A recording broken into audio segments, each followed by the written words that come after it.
আল্লাহ রাব্বুল আলামিন কিয়ামতের ময়দানে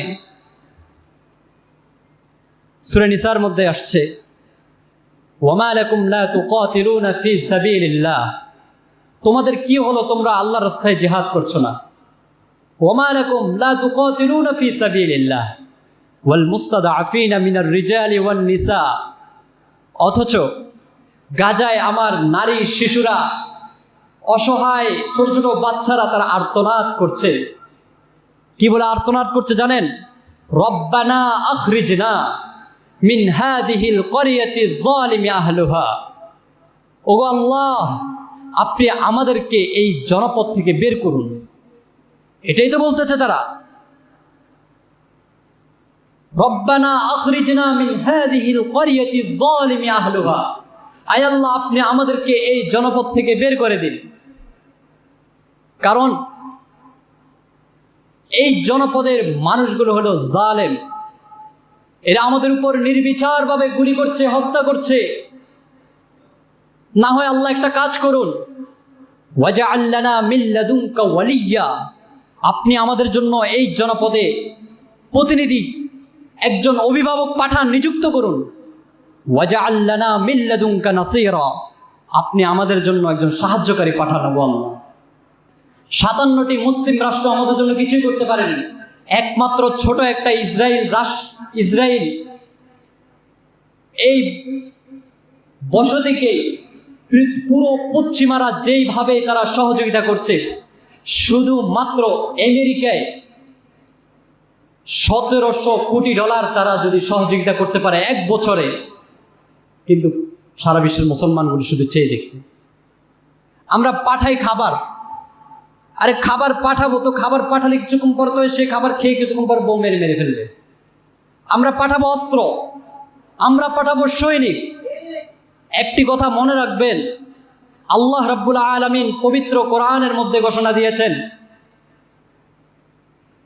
ওয়াতাআওয়ানু আলাল বিররি ওয়াত তাকওয়া, আল্লাহ রাব্বুল আলামিন বলেন, তোমরা সৎকর্ম এবং তাকওয়াদেরকে কি করো? সহযোগিতা করো। ওয়ালা তাআওয়ানু আলাল ইসমি ওয়াল উদওয়ান, কোন জুলুমবাজ এবং কোন পাপীকে তোমরা সহযোগিতা করো না। এই কথাটার বলার অর্থ হলো, আমাদের রাষ্ট্র থেকে কিন্তু বিভিন্ন জায়গায় মুসলমানদেরকে, মুসলিম রাষ্ট্র অথবা অনেক জায়গায় পাঠায় যুদ্ধ করার জন্য। মনে রাখতে হবে, মুসলিম সমাজ কাদের বিরুদ্ধে যুদ্ধ করতে যাচ্ছি? এমন কোন গোষ্ঠীর বিরুদ্ধে যুদ্ধ করতে যাচ্ছি কিনা যারা এক আল্লাহকে বিশ্বাস করে, যারা এক আল্লাহর প্রতি ঈমান এনেছে, তাদের বিরুদ্ধে গুলি চালাতে আমি যাচ্ছি কিনা? সহযোগিতা করছি জাতিসংঘের মাধ্যমে। আজকে জাতিসংঘ যেখানে সেখানে, আফগানিস্তানের ইতিহাস আপনারা জানেন, সোভিয়েত 10 বছর তারা সেখানে যুদ্ধ করেছে, এবং আমেরিকা 20 বছর যুদ্ধ করেছে। সোভিয়েত 10 বছরে 10 লক্ষ মানুষকে হত্যা করেছে আফগানিস্তানে। আমেরিকা 20 বছরে 15 লক্ষ মানুষকে হত্যা করেছে। ইসরায়েল গাজায় 1.5 লক্ষ মানুষের বেশি হত্যা করেছে। কিন্তু আপনি আজও কাউকে দেখবেন না তাদেরকে সন্ত্রাসী শব্দ, জঙ্গি বলে আখ্যায়িত করতে।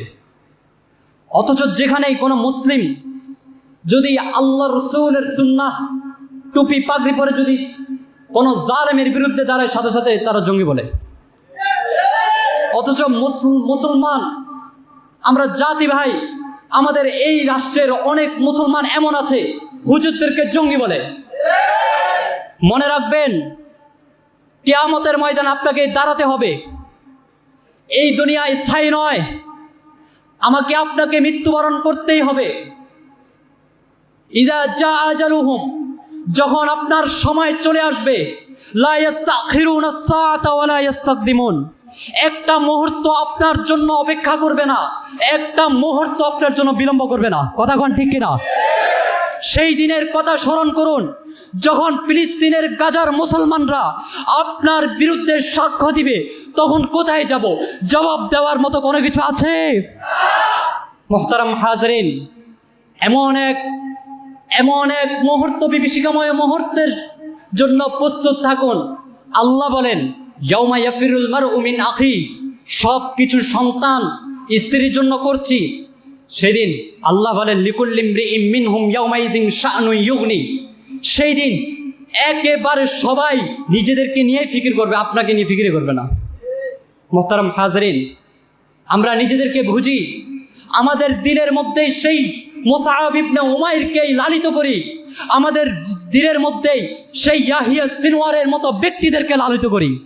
মুহতারাম হাজরিন, পরিশেষে এই কথাটাই বলি, তারাল মুমিনিনা ফি তারাহুমিহিম ওয়া তাওয়াদিহিম ওয়া তাআতুফিহিম। আমার একটি কথাই মনে পড়ে, ভারতের মধ্যে কাশ্মীরে, পুরো ভারত জুড়ে মুসলমানদের প্রতি যেইভাবে নির্বিচারে হত্যা করা হচ্ছে, তাদের মসজিদগুলো ধ্বংস করে দেওয়া হচ্ছে, তেমনিভাবে বিশ্বের আরো অন্যান্য অঞ্চলগুলোতেই মুসলমানদেরকে যেভাবে নির্মমভাবে হত্যা করা হচ্ছে, এই যদি আপনার দিলের মধ্যে তারাল মুমিনিনা ফি তারাহুমিহিম ওয়া তাওয়াদিহিম ওয়া তাআতুফিহিম, মুমিনের দৃষ্টান্তের মতো যদি থাকতে হয়, কাজাসাদিল ওয়াহিদিন, এক শরীরের মতো যদি থাকতে হয়, তাহলে আপনি ভালো করে ঘুমাতে পারবেন না। এই জন্য মুহতারাম হাজরিন, প্রতিটা মুহূর্তেই আল্লাহর হাবিব সাল্লাল্লাহু আলাইহি ওয়াসাল্লামের পদাঙ্ক অনুসরণ করে আমাদের জীবনকে পরিচালনা করতে হবে। এবং যখনই কোনো উলামায়ে কেরাম যখন আপনাদেরকে জিহাদের ডাক দেবে, আপনারা ঝাঁপিয়ে পড়বেন। এই জীবন আল্লাহ রাব্বুল আলামিন আমাদেরকে আমাদের ভিতরে মুসলমান একে অপরের ভ্রাতৃত্বতা অটুট থাকার জন্য সেই তৌফিক দান করুক। ওয়া আখিরু দাওয়ানা আনিল হামদুলিল্লাহি রাব্বিল আলামিন।